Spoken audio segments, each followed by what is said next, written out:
بسم الله الرحمن الرحيم.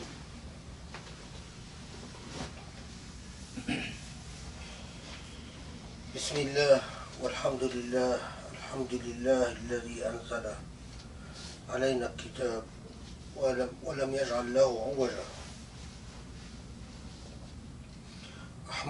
أحمده سبحانه وتعالى وأشكره وهو أهل لذلك.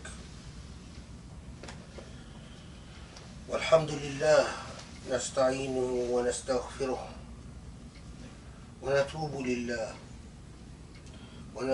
لله ونعوذ إليه من شرور أنفسنا ومن سيئات أعمالنا، فإنه حق من يهديه الله فلا مضل له ومن يضلله فلن تجد له وليا مرشدا. ونعوذ بالله من كل شر ذي لسان لزق ومنطق حاذق وضلال مطبق. ونصلي ونسلم على محمد وعلى آله وأصحابه ومن اتبعه بإحسان إلى يوم الدين.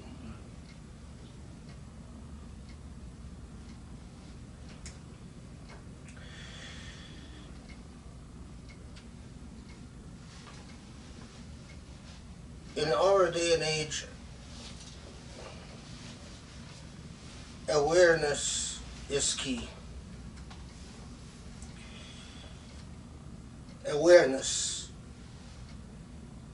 the ability, the reality of being able to differentiate between what is just and unjust, and what is wrong and what is right, and the ability to differentiate between what is essential and critical and at the heart of the Islamic message, and what is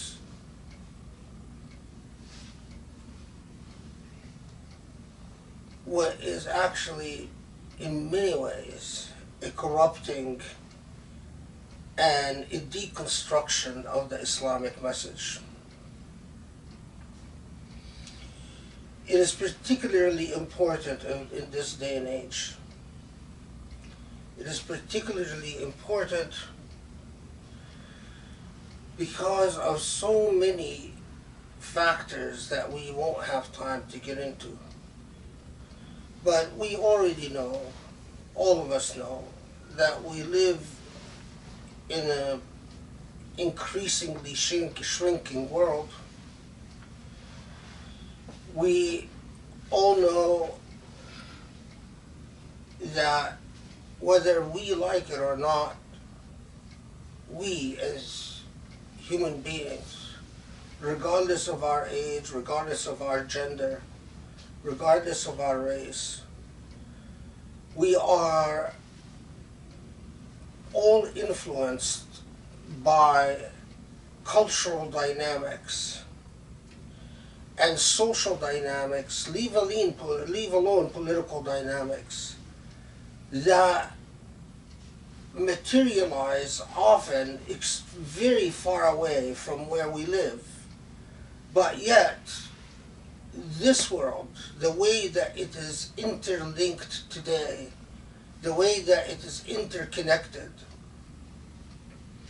the way that information flows higher, faster than planes can travel, that trains can travel, and cars can travel. Information flows and is shared at a higher rate than anything humanity has known before.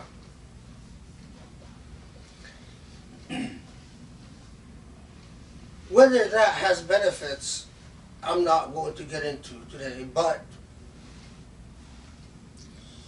it has confronted people of religion generally, but Muslims specifically,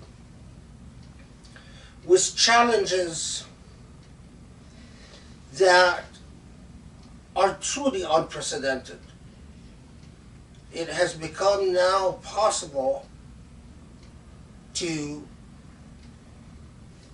generate a system of thoughts and ideas, and it is now possible to energize these system of ideas, even artificially and falsely, through methods that have nothing to do with concepts of integrity or historical integrity or even theological or philosophical integrity, and possible to disseminate ideas and to create culture hundreds if not thousands of miles away from the spot where you live and the spot where you exist.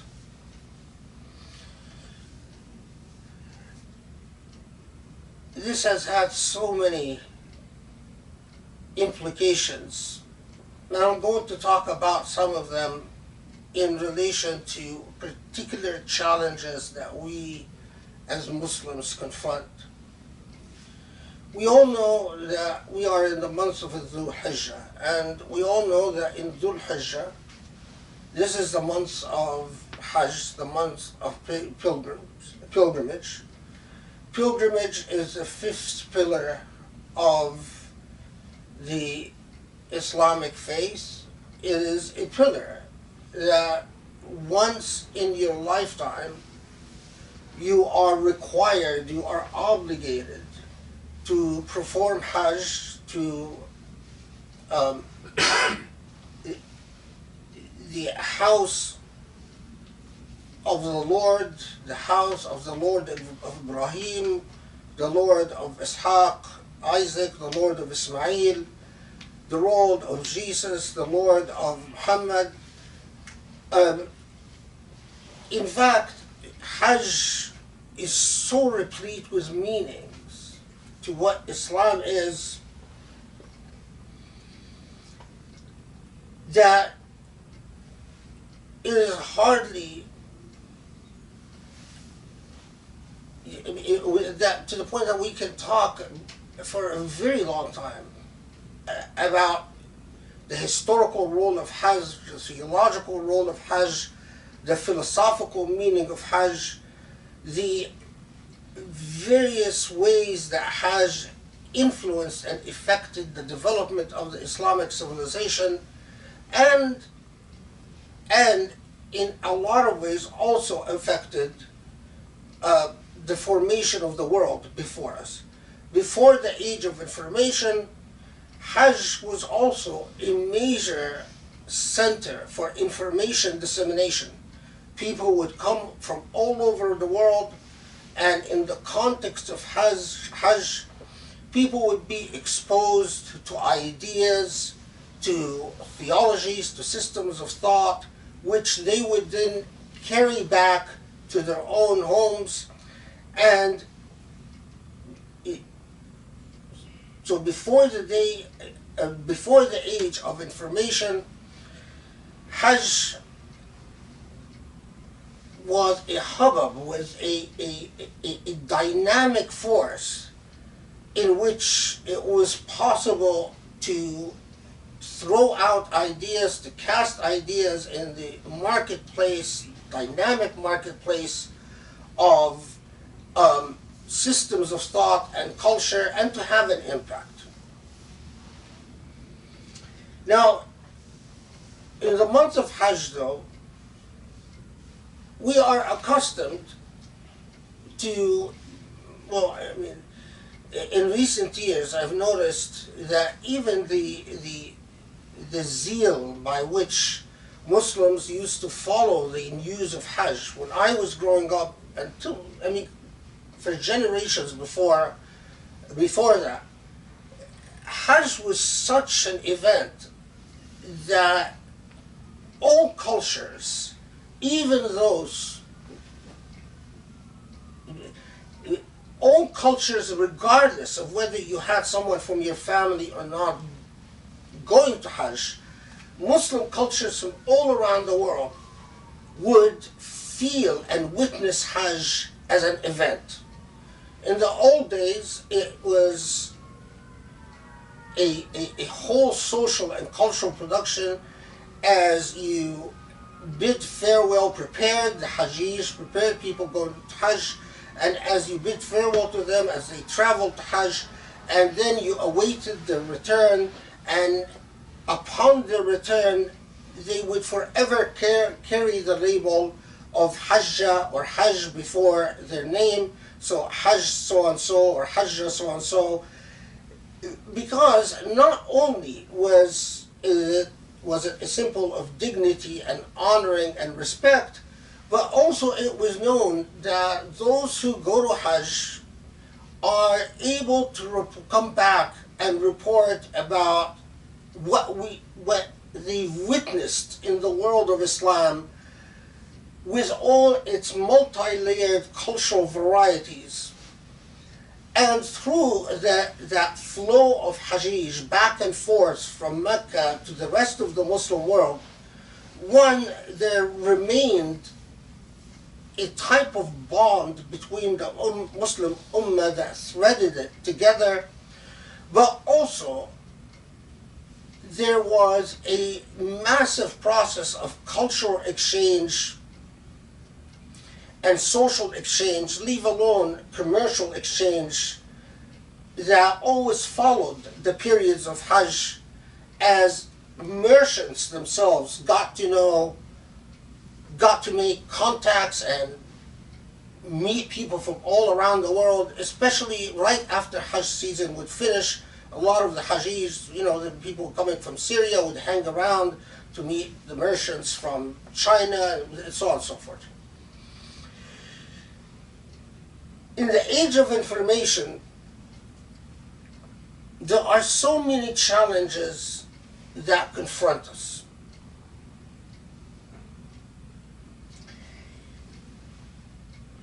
And the biggest challenge, in my view, is that there is such an overstimulation with information, that there is such a slow flow of information. And because we often are in the habit of not exercising self-restraint and the principles of Islam about the rights of the road and we've talked about this in the past khutbah for a little bit, because we Muslims often approach information like an open book without the necessary sensitization into what is behind this momentous force known as the information industry. There are numerous transformations that is impacting us without us being sufficiently alert to them. And being alert and knowing what is right from wrong and knowing what is important and what is not important is half the game. Now, I want to focus on one aspect. I remember in the old days, the Hajj period was a period in which many Muslims, I'll tell you very quickly, many Muslims from countries that we do not know much about, like Chinese Muslims, for instance, or Muslims from faraway areas than Mecca, like Muslims in South America, there would be a particular interest and a particular, shall I say, engagement with Muslims who broke the stereotypical image and sense of a Muslim. There was a sense of vivid excitement when you went to Hajj and you met Muslims from the parts of what used to be Soviet Union, you met Muslims from China, you met Muslims from Vietnam, you met Muslims from Sri Lanka, Muslims from what is used to be known as Burma, and you felt the affirmation of the Muslim Ummah in this context, in this situation, regardless of the politics of the leadership.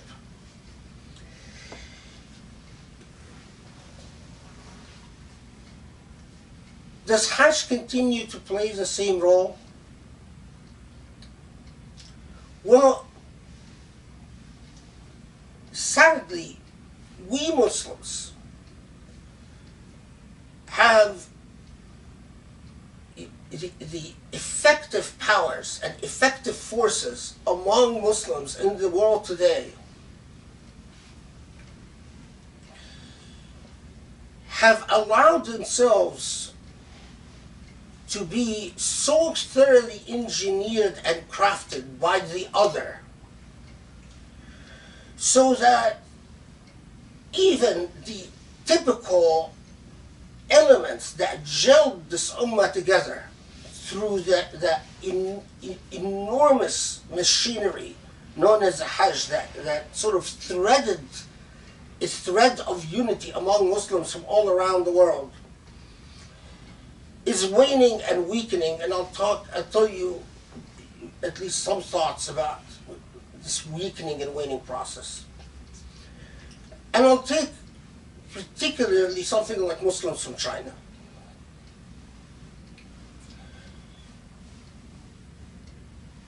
If you're a Muslim, unless you are living in a completely hedonistic, self-involved life, it must have caught your attention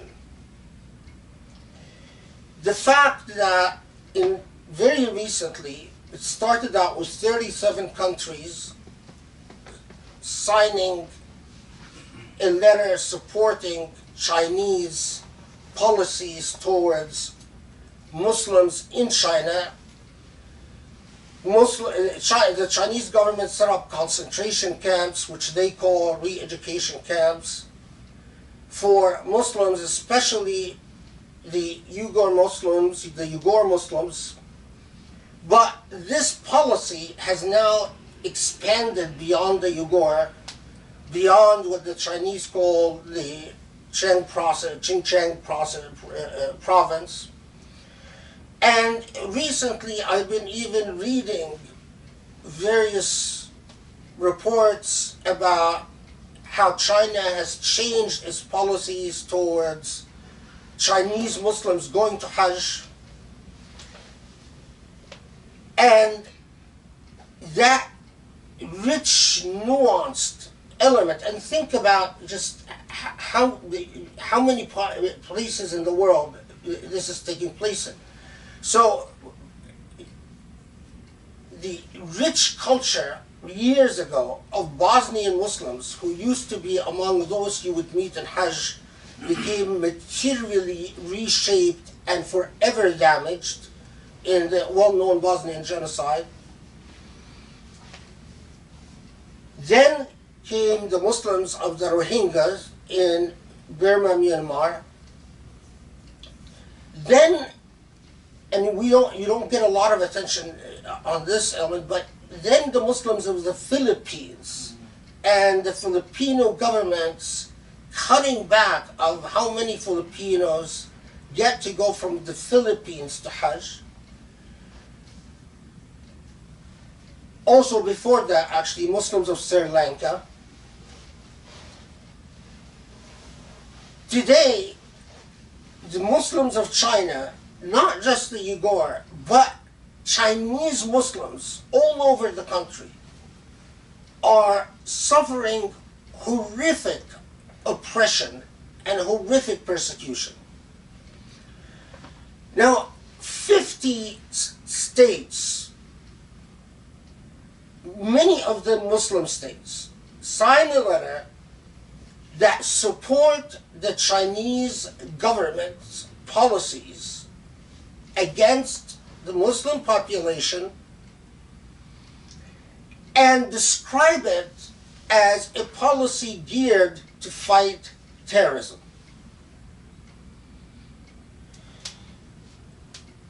This puts us before a conundrum. We have literally hundreds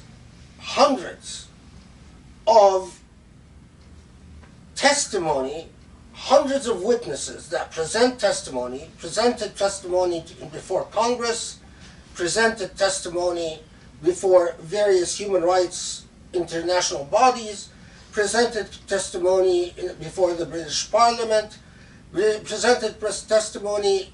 If you go on the net, you find thousands of it, about the fact that what China is doing is erasing the native languages and cultures of Muslims, that these re-education camps is not just indoctrination in communism, but is a destruction of local beliefs and cultures. There are tons of reports that Muslims in these quote-unquote re-education camps are forced to eat pork, to drink alcohol, are forbidden from wearing hijab, are prevented from praying.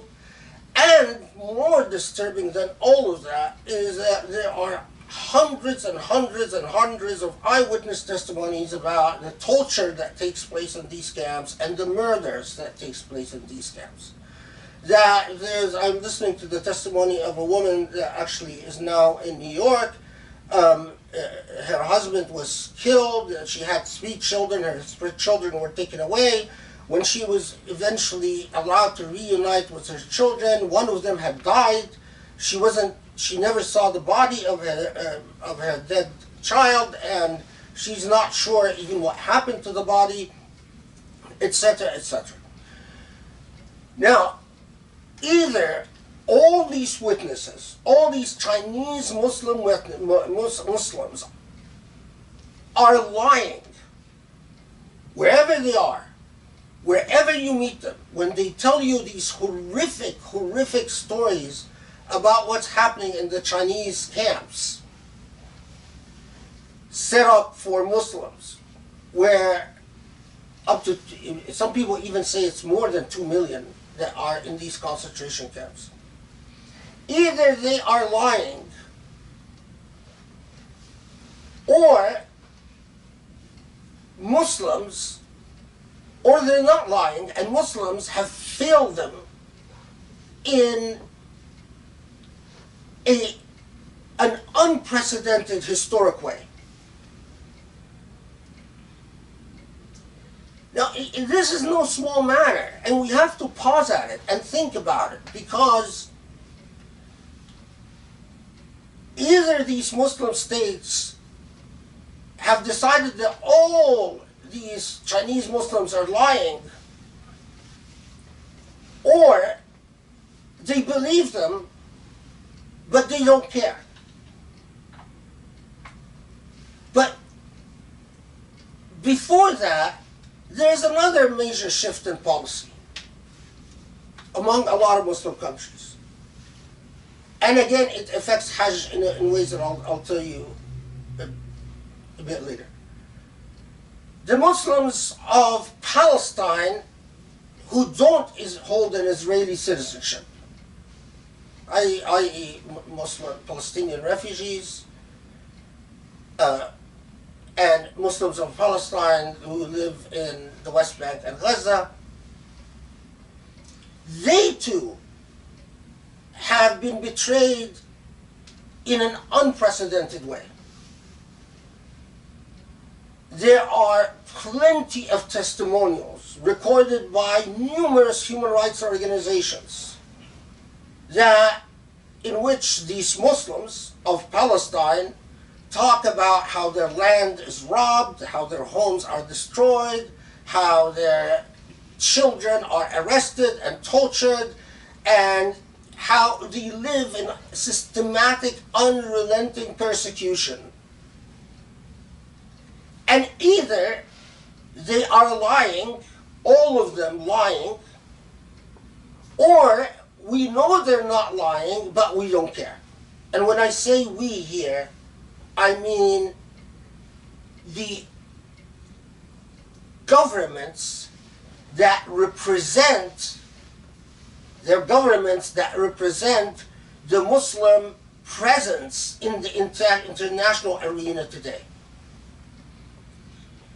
So recently, well, it's not quite recent, before that, about a year ago, the Mufti of Saudi Arabia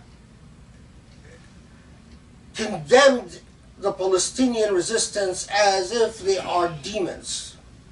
And today, recently it happened again, and Netanyahu thanked him for his wonderful performance and extended an open invitation to the Mufti of Saudi Arabia to visit Israel. So again, we really don't have any other choice. Either they're lying, and that explains our shift in policies towards them, or they're telling the truth about their persecution, but we simply don't care. And again, simply don't care as a Muslim Ummah.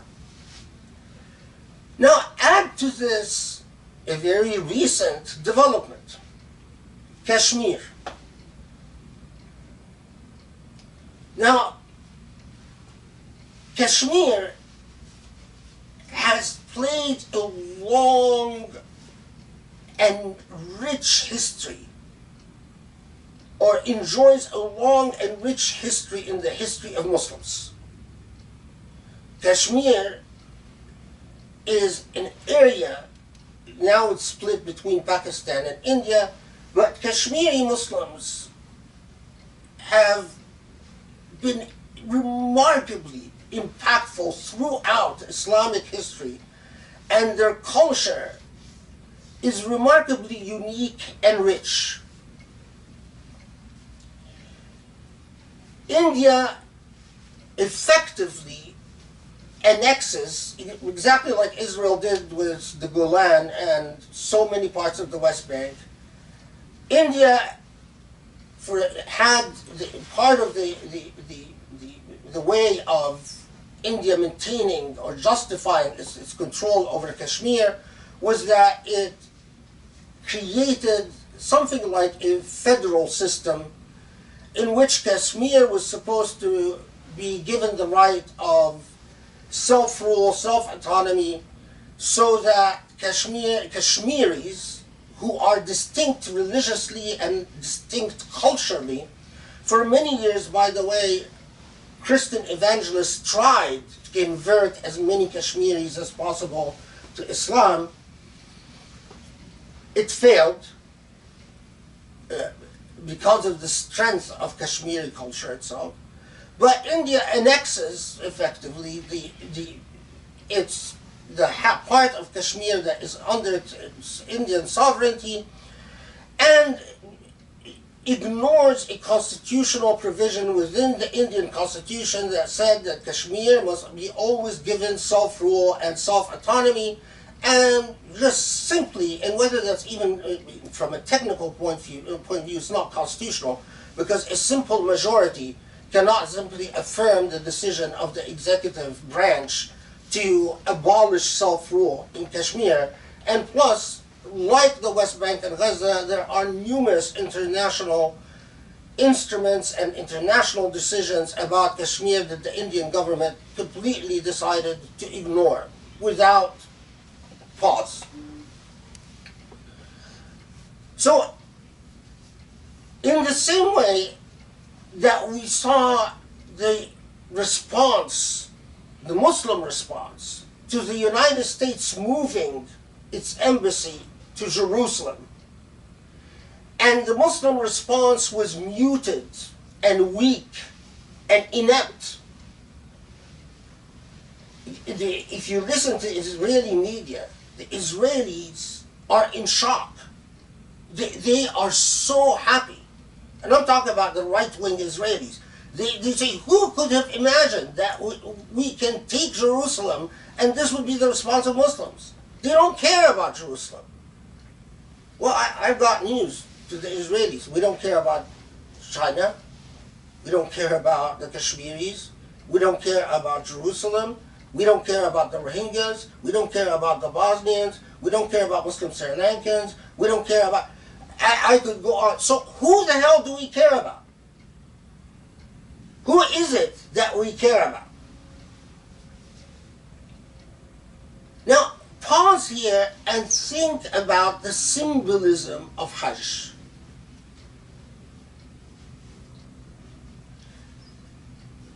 Hajj is this context in which Muslims to come together to affirm a principle.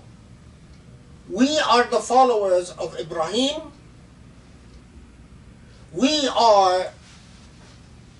Ibrahim had a monotheistic La ilaha illallah message, and the Prophet Ibrahim ﷺ was the first prophet with a complete message of Tawheed, and we are the followers of the last prophet of Tawheed, Muhammad ﷺ. And that as the followers, we come together in this symbolic sharing of hearts and souls and minds. We come together before Allah, no distinction between our races, between our wealth, between our cultures. We're all wearing white, and we all look exactly the same. But what not a lot of people know, but there is some amazing historical writings about it, is that once we come before Allah in this act of total submission and unity, the minute the official Hajj season would end, Muslims would start the process of ta'aruf. So my grandparents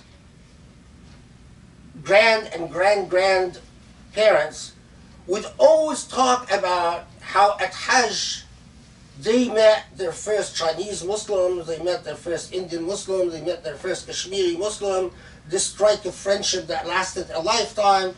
They invited them to Egypt, and they came into Egypt and they opened up a business, and then they learned Arabic.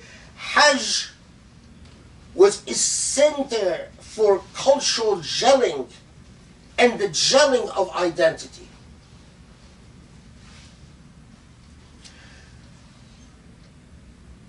But when Muslims get to a point where the Muslims of China who are being thrown in concentration camps feel Muslims don't have our back. And not only that, we're not allowed to go to Hajj. The Chinese government won't even allow us to go to Hajj. The Kashmiris now are confronting a similar plight. India took over, denied the rights on paper at least, they held for 70 years. And what is the response of a country like the United Arab Emirates? The United Arab Emirates said Kashmir is an internal matter. The response of Saudi, muted. The response of Egypt, nothing.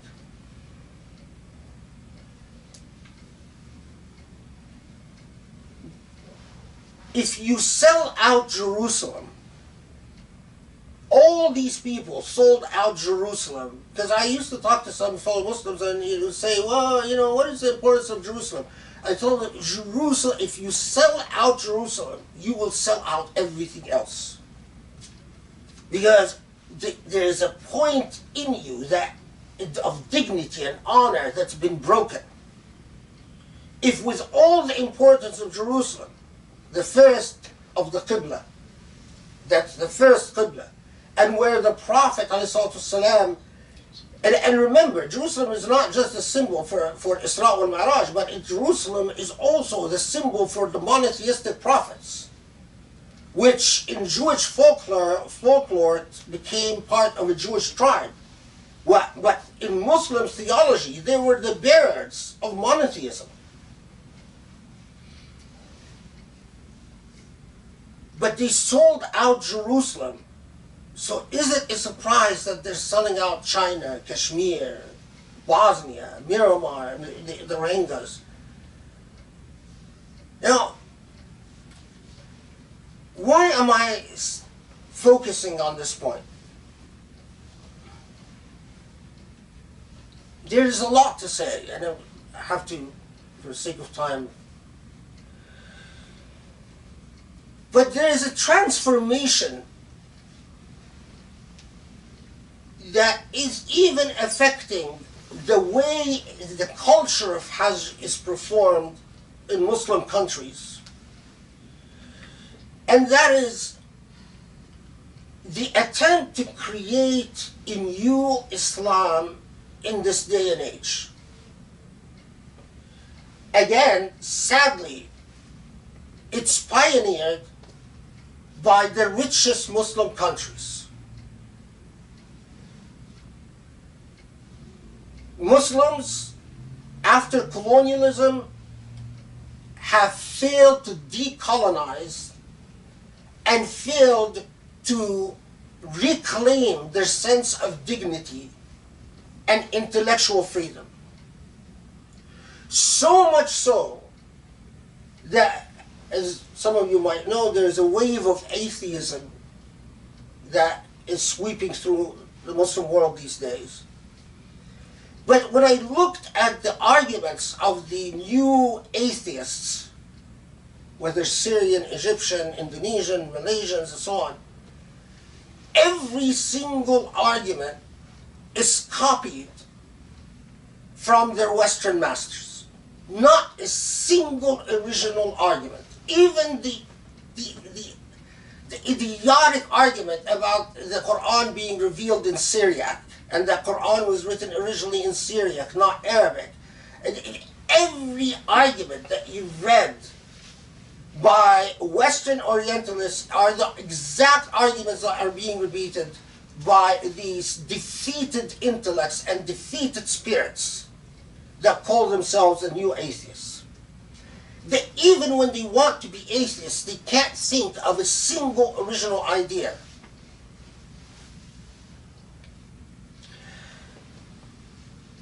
But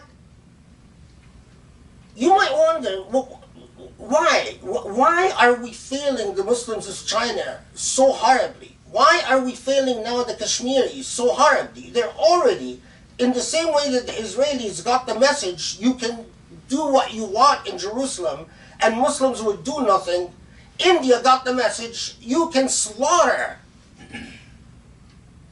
the entire population of Kashmir and Muslims will do nothing. China got that message, Russia got that message. So why?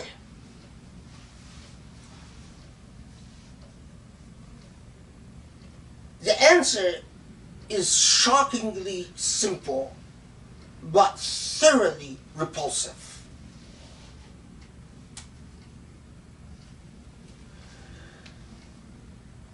Muslim governments, particularly Muslim governments that are wealthy, powerful in terms of money, but not powerful in terms of anything else. The irony is that the richest Muslim countries are also the Muslim countries most lacking in culture and most lacking in intellectual product, and the ones that tend to rely on the West thoroughly for everything, including culture and ideas. After the Arab Spring, there are two main orientations of Islam two main orientations of Islam that the richest and wealthiest Muslim countries wanted to support, back up, and spread around the world, because they're convinced that these are the only two forms of Islam that are safe for their future as despotic rulers. The first form of Islam is often referred to as the Madkhaliyya Islam or Jamiyya Islam. Madkhali Islam and Jami Islam are basically the same, which is an Islam that has a thoroughly Machiavellian and opportunistic attitude towards power. What that Islam says, it is important to do salah correctly in all the orthopraxy sense, in the sense of correct ritual performance. However, when it comes to values and morals, and it's a Salafi form of Islam, even Salafi Wahhabi form of Islam, except with a twist. Values and morals are not important. What is important is reading and implementing what the text says. There's no space for the intellect or for intuitive senses when it comes to the way a Muslim should interact with his or her religion.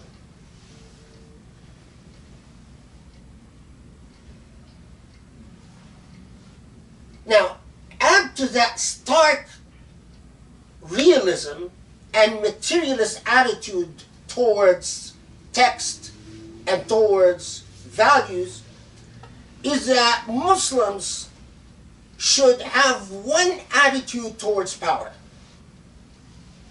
And that is, whoever holds the true, what they call shawka,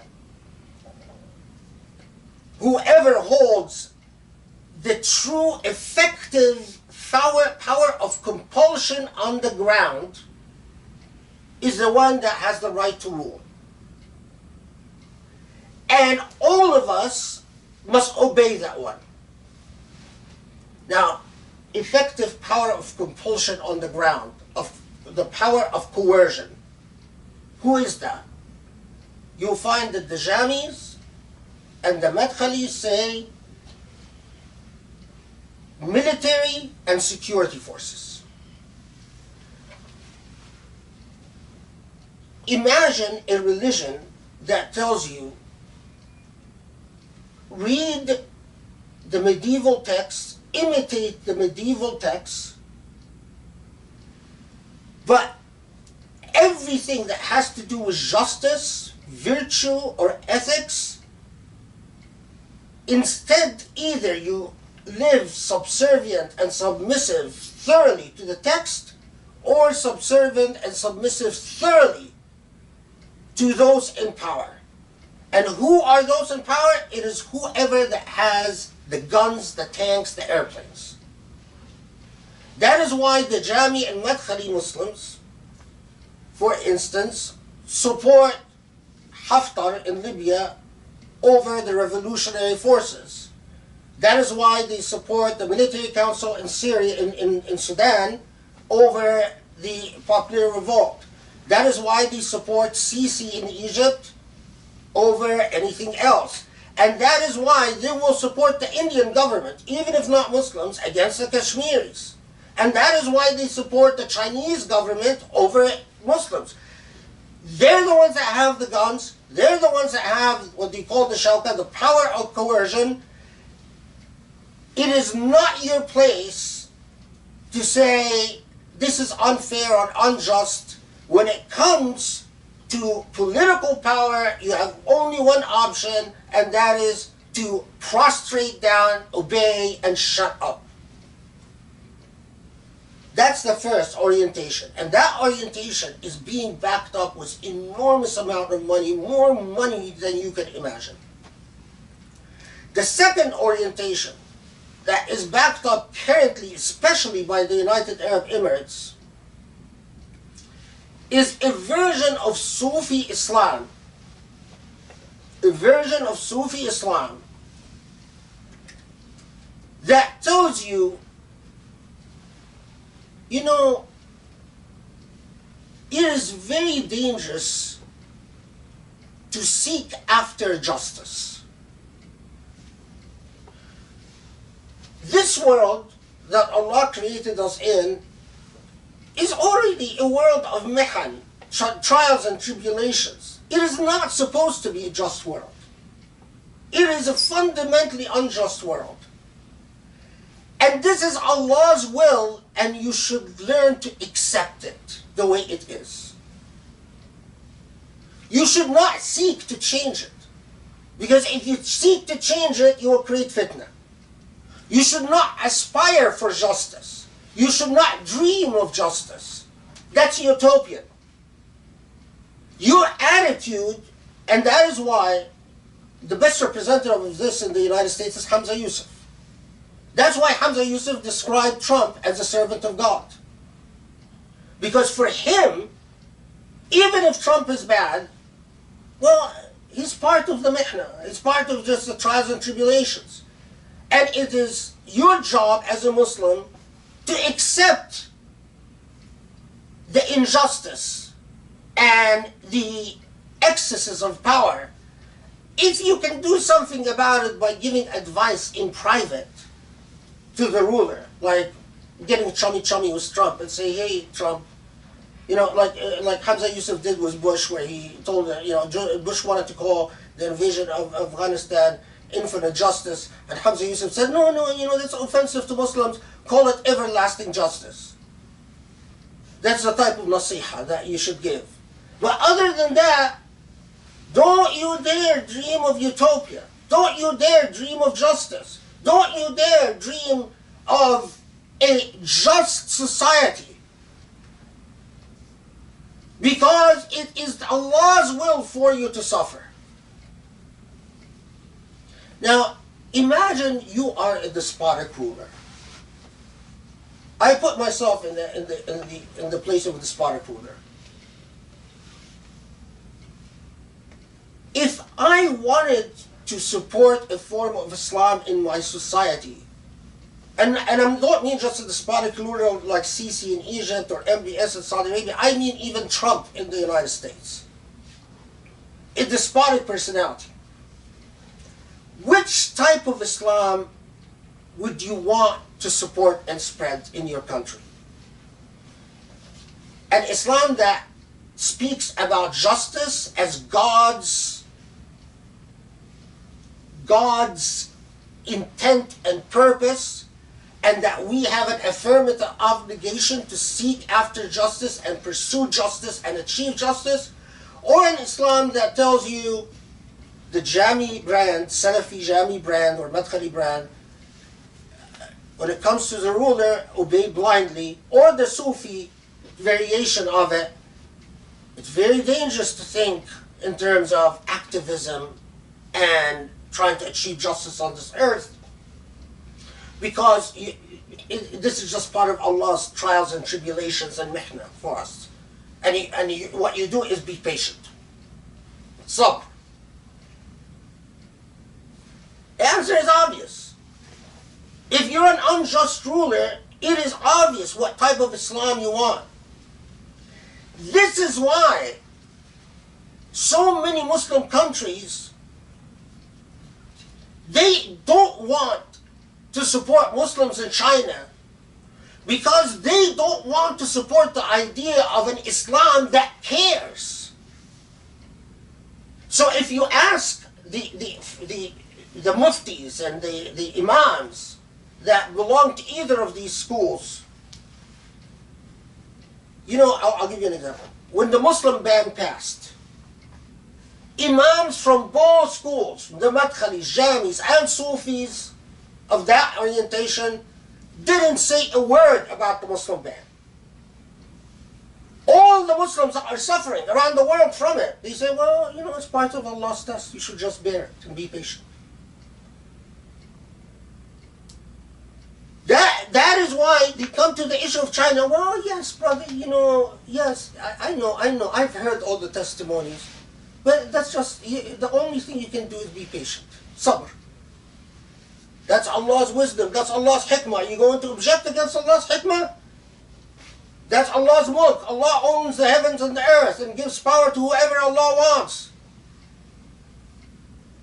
Now I'm hearing the same thing about Kashmir.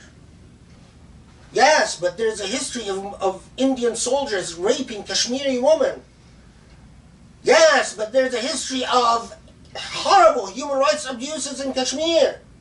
Yes, but look at what the Rohingyas, what happened to the Rohingyas. Yes, but look at what the rape camps of Bosnia and the slaughter in Bosnia. Yes, brother, but that's the Madkhali Jami Salafi brand. The rulers said it's okay, so it's okay. The Sufi variation, well, brother, you have to have wisdom. And the wisdom is, you just bear patiently. Don't create trouble.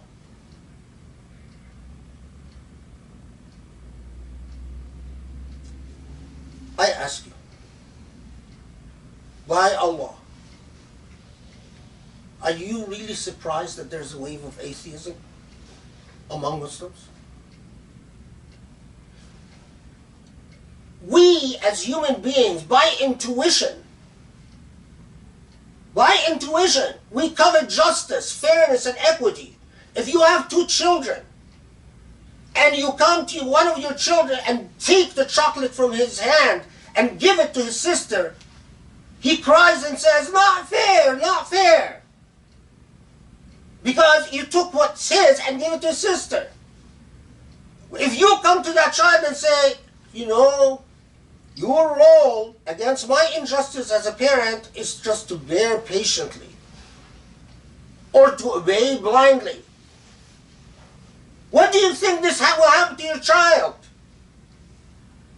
This is what's so dangerous. These governments are giving millions and millions and millions of dollars to both the Madkhali, Jami, Salafi variation. They're spreading their imams everywhere. If you're an academic and you're willing to sell yourself out, either as a Madkhali, Jami, Salafi or as a Sufi variation supported by the United Emirates, you will be rich overnight. I guarantee you, you'll own a home in Malibu in no time. But the cost we see in our children, the cost is that it cannot be a religion that is respected by anyone. And most of all, it's a religion that makes the Islamophobes very, very, very happy. والله يستجب. بسم الله الرحمن الرحيم والحمد لله رب العالمين وسبحان الله المنعم الودود اللطيف الأمين. ونصلي ونسلم ونبارك على محمد وعلى آله وأصحابه يا رب العالمين.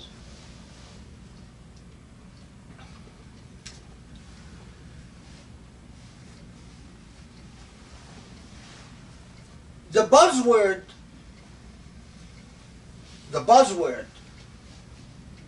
which is used now is that if you are a Muslim who does not want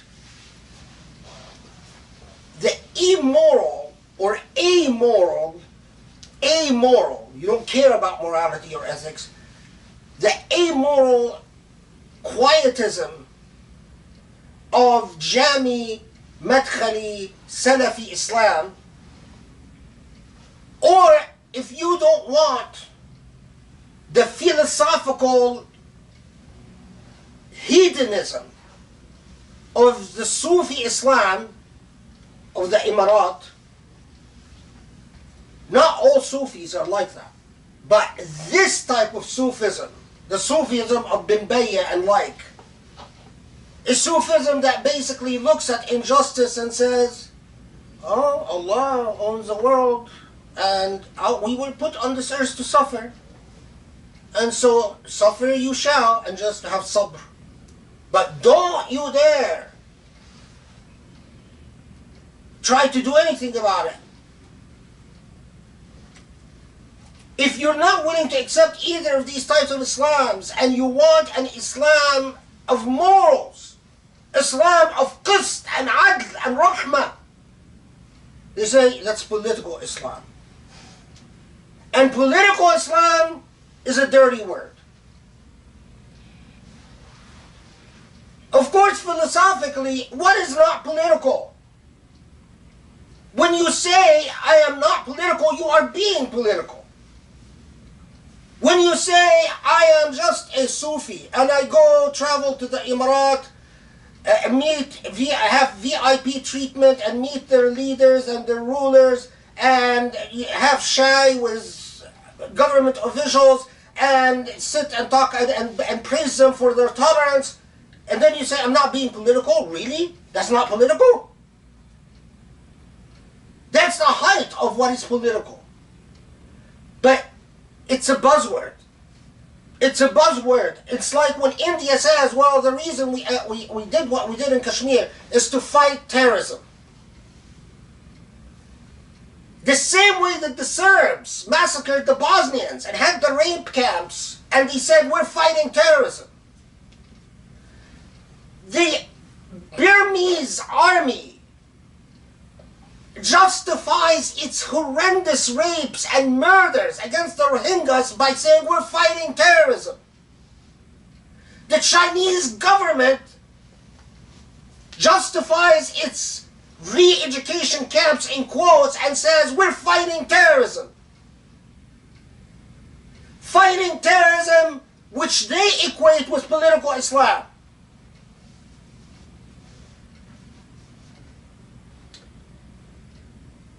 Do you know where all of this comes from?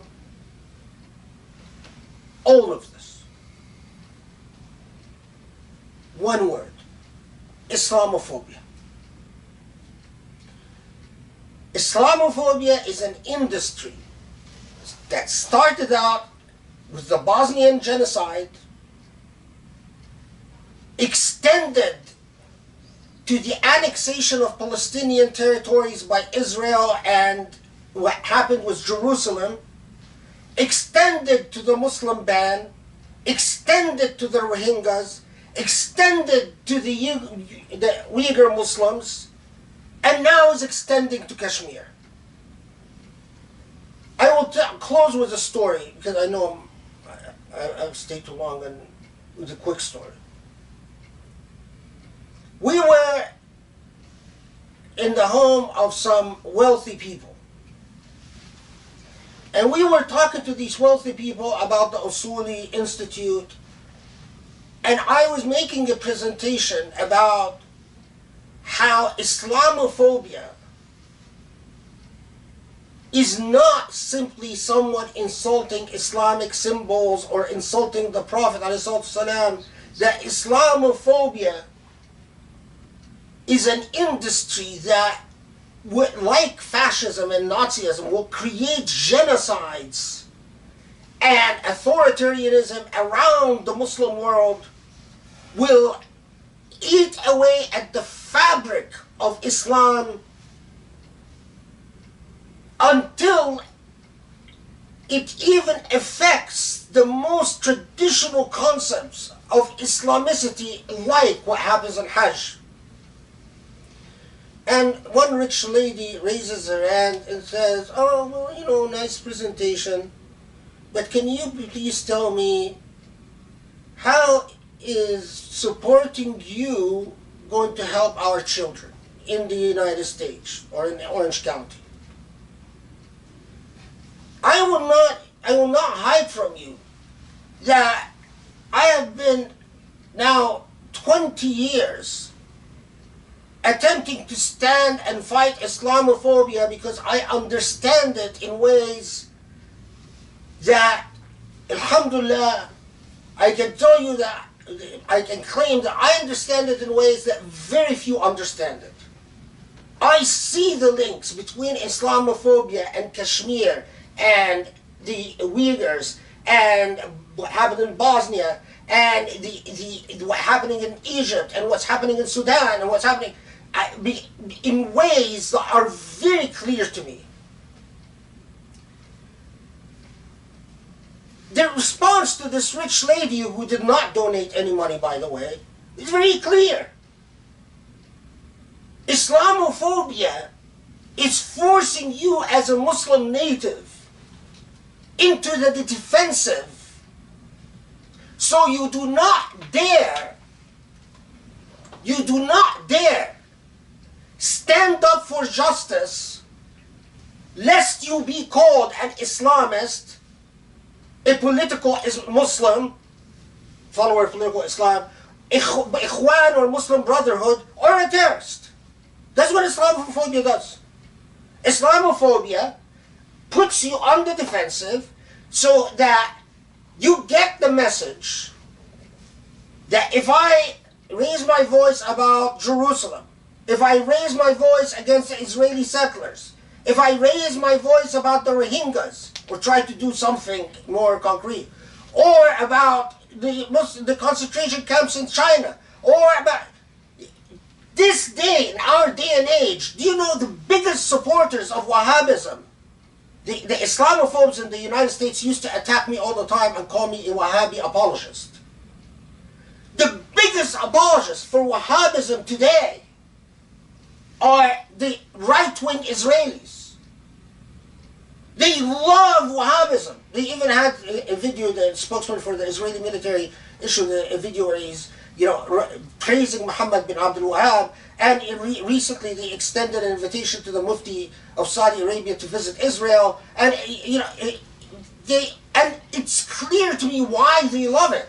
They love it because Madkhali, Jami, Salafi Islam will let Israel take over all of the West Bank and Gaza and Jerusalem, slaughter Muslim Palestinians to the last woman, man, and child, and not do a single thing. That's why they love it. And they also love this quietist, inept, morally empty Sufism that tells you Israel annexes Jerusalem, go do dhikr. Blacks are being killed in the street, go do dhikr, because you know what? The police kill more whites than blacks, but no one ever reports it. Really? That's your attitude towards injustice? I should think of Trump as an agent of God? Not the devil? My attitude towards the Muslim ban is to go do dhikr? Israel and every authoritarian government love this type of Islam. And so they are supporting it with more money than you can possibly imagine. You have a choice as a Muslim. You have a choice as a Muslim. Do you understand Allah's message as a message where you as a Muslim must stand against oppression and with al-mustadafin, the oppressed, against oppression, as Umar ibn al-Khattab said, it is my duty to take rights from the powerful, give it to the disempowered. Do you understand Islam as a revolution against injustice and oppression? Or do you understand Islam basically as a bunch of rituals that are performed in an essentially unjust world in which there is no hope that it will ever change, and somehow Allah is pleased with that? And that's what Allah wants from us. it is a very important choice and a critical moment that all of us have to undertake within our own conscience before anything else. Allahumma afu anna warhamna waghfir lana warshidna wahdina li aqraba min hada rashada ya Ali ya azim وانصر الإسلام وأعز المسلمين يا رب العالمين. Allah forgive our sins. Guide us towards truth and the straight path. Make us hold firm to your message of justice, equity, mercy, and beauty, Ya Allah. Allah, grant us your favor and your blessings and your light so that it covers us from head to toe always. And salli wa sallim wa barik ala Muhammad wa ala alihi wa ashabihi wa sallam.